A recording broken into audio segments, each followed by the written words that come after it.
C'est pour ça que Matan Kahana a pris la décision de dire qu'il faut aller suivant un courant qui existait notamment au Maroc et que représente aujourd'hui Haïm Selem, qui dit qu'il faut aller plutôt vers une orthodoxie beaucoup plus souple que celle qu'on a connue dans le monde ultra-orthodoxe ashkénaze et d'ouvrir les portes de la conversion.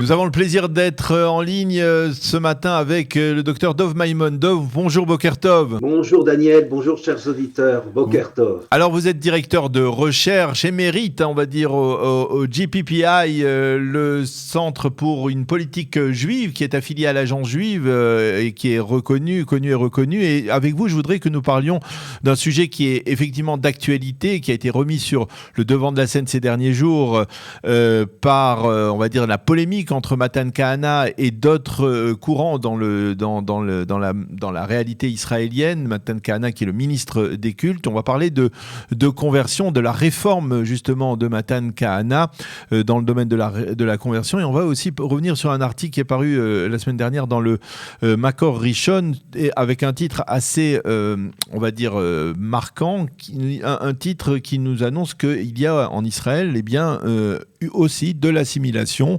Il y a 10% de mariages mixtes, ou plus exactement de mariages exogames en Israël. Alors, on va commencer par ça.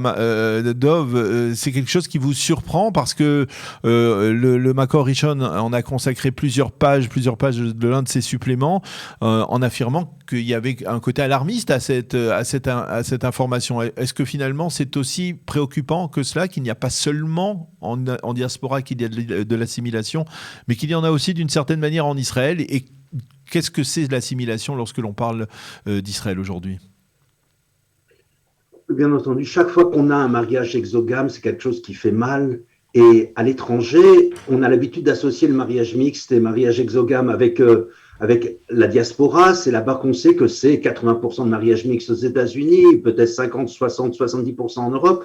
On a donc un phénomène qui est grave, puisqu'en général, c'est la fin du peuple juif. Les gens qui sont mariés à l'étranger, à l'extérieur, le plus souvent, leurs enfants ne sont plus juifs, ne s'identifient plus avec le peuple juif. Et au niveau de la halakha, évidemment, ça pose un problème si c'est du côté du père.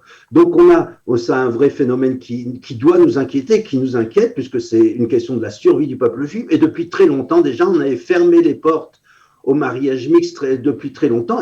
Mais il faut savoir que mais on va essayer de prendre un peu de recul, comme on a l'habitude de faire chez nous au JPPI, savoir prendre au niveau macro et regarder qu'est-ce qui se passe. D'abord, vous l'avez bien indiqué quelque part dans ce que vous avez avec votre ouverture.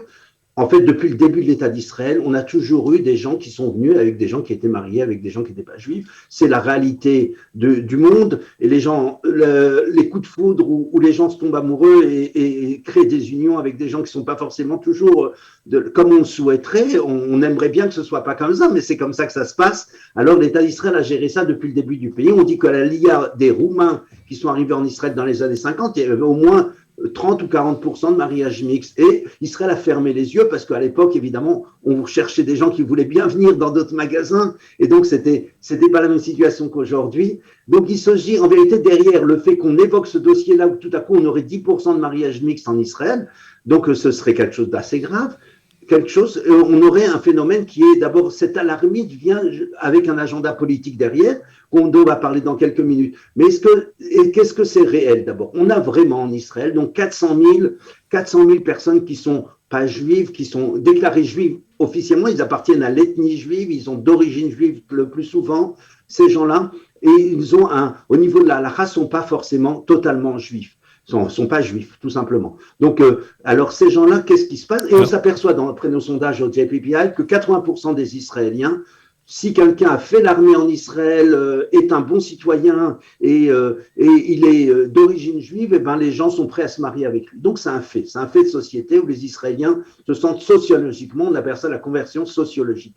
Et quand leurs enfants, ces gens qui vont se marier vont rester en partie du collectif juif, bien entendu. Ils ne vont pas devenir tout à coup palestiniens ou arabes, ils restent juifs.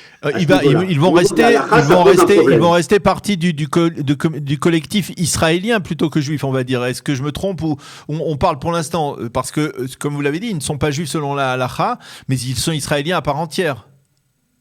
Alors voilà, ils se sentent juifs, ils se revendiquent juifs, ils font l'armée, ils se sentent parfaits, ils font Hanouka, Pourim et Pessah comme tous les autres Israéliens laïcs ou semi-laïcs ou traditionnalistes. Ils sont en vérité complètement partie prenante du collectif israélien et du juif israélien. Donc ils ne sont pas, on n'a pas un danger tout à coup de dissolution de l'identité juive en Israël. On a quand même un danger qui se trouve à un autre niveau, au niveau religieux. Et là-dessus, il faut travailler. C'est pour ça que Matan Kahana a pris la décision de dire qu'il faut aller suivant un courant qui existait notamment au Maroc et que représente aujourd'hui Chaim Amselem, que vous avez interviewé plusieurs fois, qui dit qu'il faut aller plutôt vers une orthodoxie beaucoup plus souple que celle qu'on a connue dans le monde ultra-orthodoxe ashkénaze et d'ouvrir les portes de la conversion et de laisser les gens rentrer plus facilement, plutôt que d'avoir cette population qui, de toute façon, ne va pas disparaître. Ils sont là pour rester, ils se sentent juifs, ils se sentent pas moins juifs que n'importe qui, et ça va créer des tensions, justement, si on ne les intègre pas. L'idée, c'est de pouvoir intégrer le maximum de ces gens-là. En tout cas, c'est la logique de Matan Kahana. Mais je veux préciser un point, parce que c'est un point qui fait grincer des dents, on va dire, du côté, par exemple, du grand rabbinat d'Israël ou du côté de l'orthodoxie. Dire, ils se sentent juifs, il serait peut-être plus exact de dire qu'ils se sentent israéliens ou qu'ils ont, mais ils comprennent qu'ils ne sont pas juifs. Est-ce que, c'est-à-dire, il y a une différence dans l'identité israélienne et dans l'identité juive. C'est-à-dire, eux, ils se sentent israéliens parce que, eh bien, en Hanouka, en fait, c'est une fête dans la réalité israélienne, Pourim également, mais ils savent. Est-ce qu'ils se sentent juifs aussi? Est-ce qu'il est certain qu'ils se sentent juifs? C'est ça la question. Alors regardez, vous avez raison. Et je comprends votre inquiétude et elle est partagée probablement par Benoît. C'est pas obligatoirement la mienne, mais c'est l'inquiétude des orthodoxes, on va dire. Voilà. Donc, non, mais de chacun en israélien se demande. Mais sachez que Masha et Sacha et Natacha qui sont venus en Israël, on ne vient pas en Israël simplement comme ça. On sait que Israël est un pays suffisamment difficile pour y vivre, ne serait-ce que pour des raisons sécuritaires.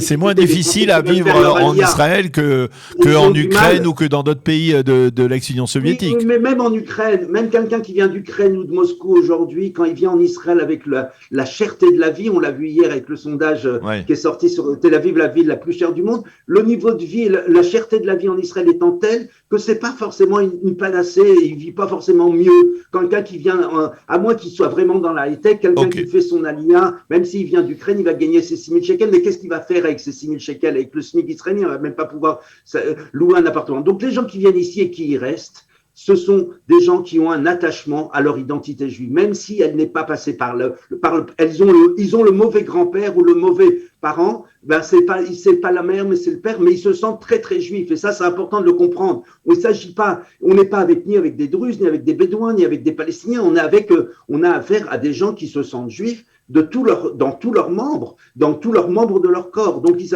toutes les études montrent que ces gens-là se sentent totalement imprégnés par le judaïsme. Donc, quand on leur parle, quand on parle avec eux, quand on rencontre avec eux, quand on leur demande qu'est-ce qu'ils pensent de la culture juive, de l'idéologie et dans quelle mesure c'est quelque chose qui les concerne, ils se sentent totalement inconcernés. Donc, les comparer avec des gens où on dirait c'est simplement des Israéliens comme des Bédouins ou comme des Druzes ou comme d'autres populations qui sont aussi juives, qui sont pas juives, qui sont israéliennes par une simple... Non, ils ont beaucoup plus qu'un simple passeport. Donc, dans leur cas précis, Dov, il faut tout faire pour accélérer leur processus de conversion. Mais si je ne m'abuse, c'est Non, je ne suis pas forcément d'accord avec vous, justement, Daniel.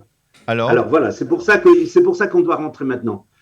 La politique, on a plusieurs politiques qui pensent. On a deux solutions. On a l'arche de Noé et la tente d'Abraham.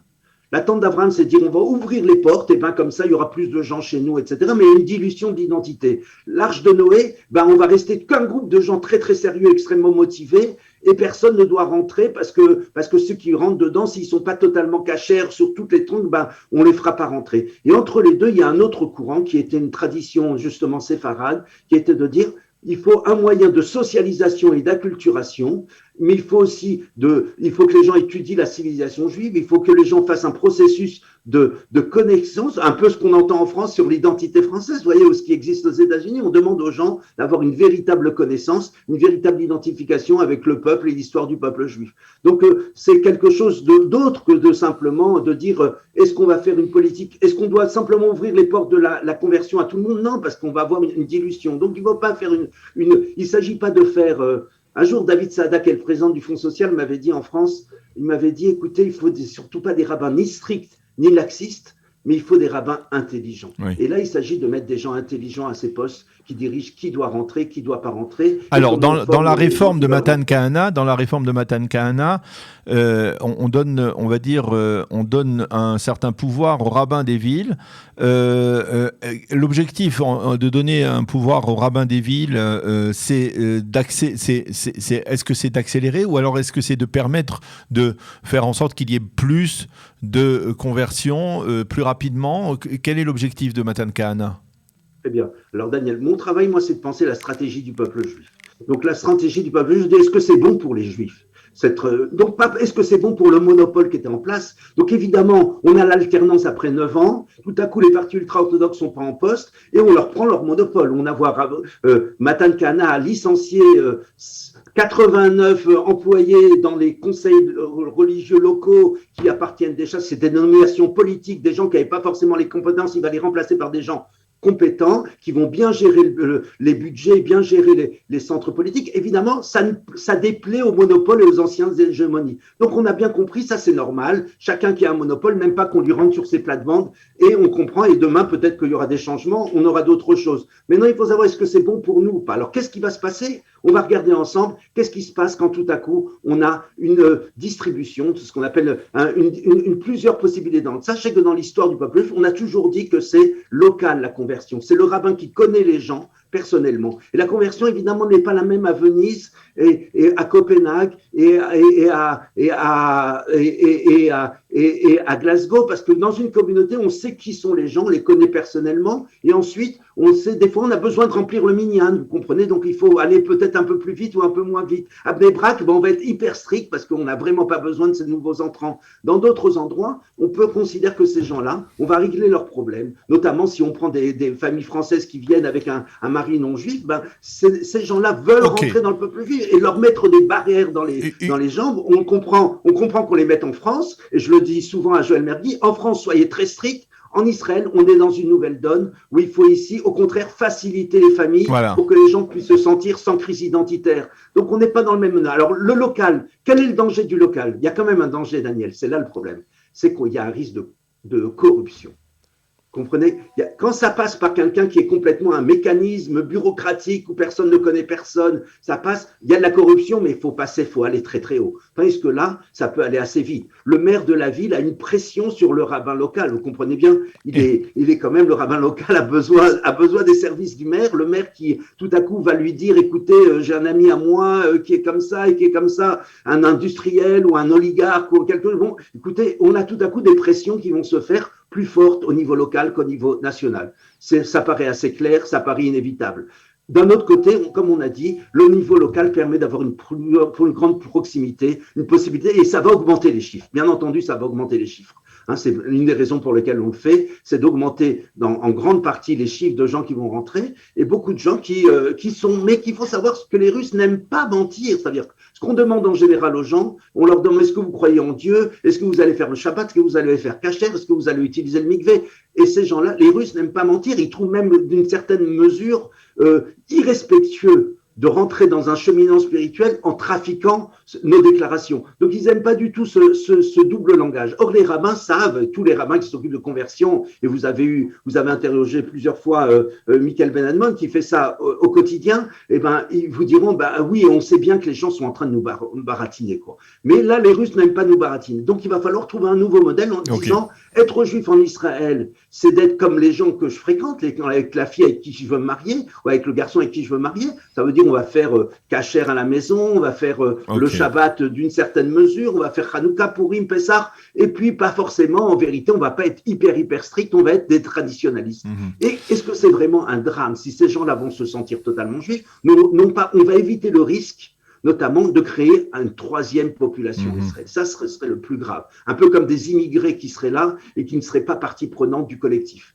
On a eu cette histoire au niveau biblique. Maintenant, il faut nous comparer, Daniel, comparer avec l'époque biblique. À l'époque biblique, on avait Uri Hachiti qui était marié avec Bathsheba. On a eu le roi Salomon qui a épousé, mais en général, il y avait une conversion, mais c'est discuté dans le Talmud. On a eu toutes sortes de choses qui arrivaient. C'était quand même beaucoup plus classique d'avoir des mélanges de populations parce que l'identité était conservée au niveau national, ethnique et d'une certaine mesure au niveau de la tradition. Et donc c'est vers cela que on doit tendre, en tout cas à travers les réformes de Matan Kahana. Merci beaucoup Dr Dov Maimon de nous avoir éclairé sur ce sujet un peu complexe. On aura très certainement l'occasion d'en reparler dans les prochaines semaines, dans les prochains mois. Merci et Shabbat Shalom. Shabbat Shalom.